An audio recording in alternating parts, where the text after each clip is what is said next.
Hello, so we have to find the inverse function of f of x equals 1 plus 5x all over 3x minus 2, where x cannot equal 2 over 3 because that would mean the denominator would be 0.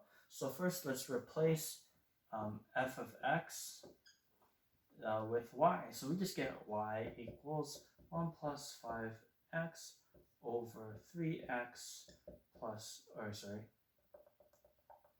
minus 2. Okay, so now that we have replaced f of x, now we can actually start on working on the inverse. So the first step of working on the inverse is we have to replace x's and y's. I'm just going to write it with like that. So x equals 1 plus 5y over 3y minus 2.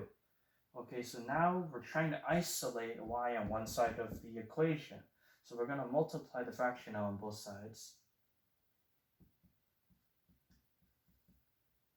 And then now we're going to open up that, we're going to distribute the x.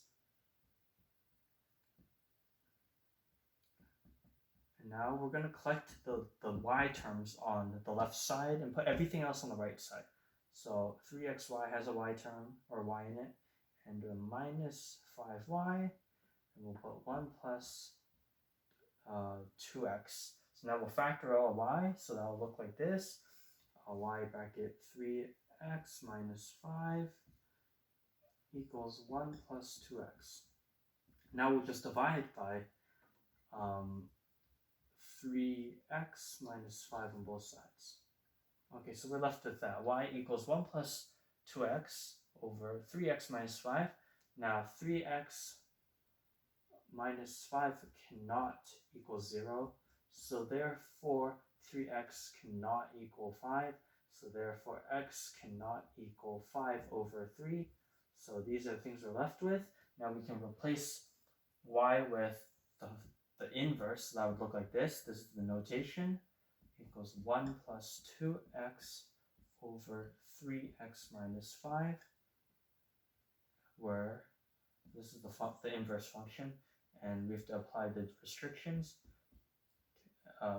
X cannot equal 5 over 3, but x is a real number. Okay, now that is it. Make sure you include this domain restriction, but also on top of that, if you graph out this function, I'm not sure what it would look like, but it would be reflected along the y equals x line.